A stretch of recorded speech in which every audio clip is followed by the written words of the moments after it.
Hi, and welcome back to Football Made Simple. We're back with a tactical analysis as one of Europe's biggest rivalries took center stage, and it was a top-of-the-table clash as Real Madrid visited the Nou Camp. It was a tight encounter that ended scoreless, and the XG was just as close as the scoreline suggested. It wasn't for a lack of trying, as Valverde and Zidane constantly looked to counter each other's tactics. So, let's take a closer look at these tactics. But first, a quick reminder of the formations. As you can see on the OneFootball app, which is today's video sponsor, Barcelona stuck to their favourite 4-3-3, Griezmann on the left and Messi starting on the right. In response, Real had what on paper was a 4-3-3 as well, although they were much more flexible on the pitch. If you want lineups, stats and much more, check out the free OneFootball app, available through the link in the description. Let's start with how Barcelona looked to build up in the first half. When starting from deep with Ter Stegen, whether off a goal kick or open play, Barcelona would split the centre-backs into the box in the first half. The full-backs would push higher, with the midfield also dropping deeper to help at times. Real Madrid responded fairly aggressively, using their 4 vs 3 advantage in the diamond by allowing Isco to press Ter Stegen, leaving the rest 1 vs 1 in the midfield, whilst Benzema and Bale would often pick up the centre-backs.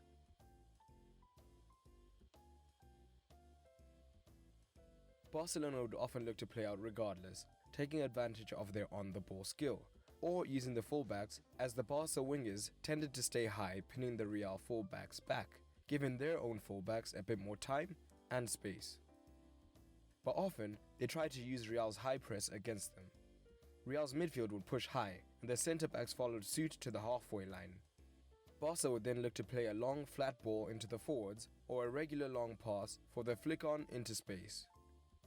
But Real's defense are aerially superior and were often able to control the situation. It might have been interesting to see Barcelona's wingers drop into this space more often for the clip ball from the goal kick and look to disorientate the Real defense, but this sparsely happened from deep.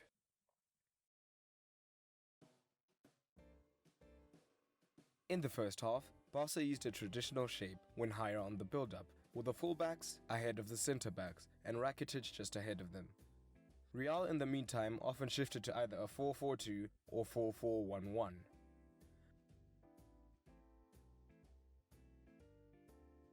What this allowed them to do was disrupt the build-up by congesting the centre and having the numerical advantage, which allowed them to press high, knowing that they could stop the play here.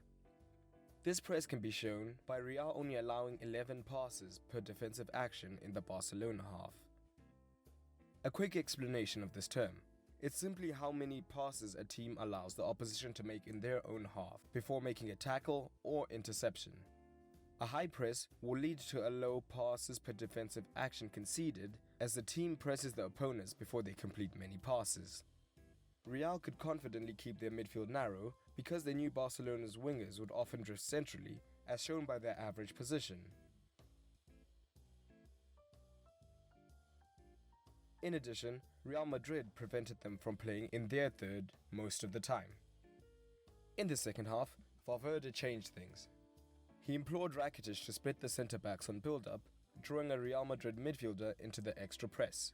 This left the midfield 3 vs 3, but with the Barca wingers drifting central, they could create the numerical superiority and then play into midfield when the space was created.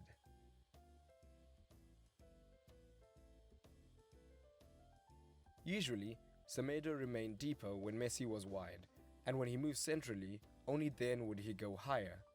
Alternatively, Messi moved here and Roberto could make an overlapping break on the right-hand side.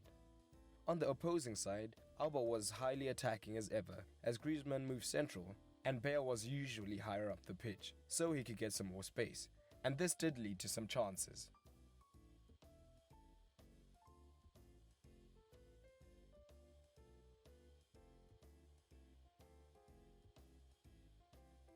When Vidal did come on, his athleticism allowed Messi to start more central, as he had the engine to shuttle up and down on the wing. In many respects, Barca used a diamond of their own.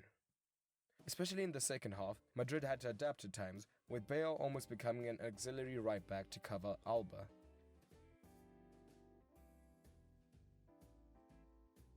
But generally, Madrid kept the centre congested enough to ensure Messi had limited space. and Barca as a result struggled with chance creation, with no one ending with an expected assist of over 0.33. Now let's analyze Real and see if they fared any better. Real used a 4-4-2 diamond in their build-up as well.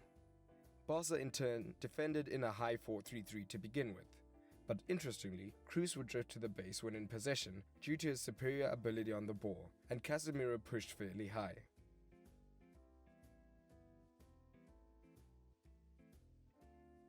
This was advantageous in allowing their build-up play to be better, but often led to problems on their defensive transition, as he would be out of position and Barcelona would be running at Kroos instead, who isn't as good defensively, and although Barcelona did maneuver this situation at times, it did not lead to a goal. One of Real's main ideas was to take advantage of the space behind a high-line defense. They always kept two men high. Benzema would always be joined by either Bale, Isco or Valverde, depending on the situation. Benzema would often drift one way between centre-back and full-back, drawing the centre-back and freeing space for Bale to run into. However, Real missed many opportunities to unlock the defense in this way, often overhitting the through ball, but their 62 long balls show that they weren't afraid to be direct. Alternatively, Madrid showed a slight preference for attacking down the left. This is because Messi has less defensive responsibility than Griezmann.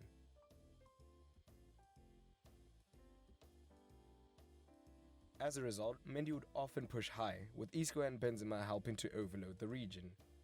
Madrid viewed their aerial superiority as a route to goal, and as a result crossed very often, with Mendy and Carvajal attempting the most crosses for them. In fact, one of the main reasons for introducing Vidal was the work rate to try and track back Mendy and limit the crossing opportunities. But overall, they also struggled to produce a fluent attacking performance, with no outstanding creator. Real may be the happier of the two sides with the draw, but it was a missed opportunity for both to take control of the title race. But in your opinion, who needed the win more? What went wrong and right for both teams? Let's get active in the comments below. But that's all for today, and remember, keep it simple.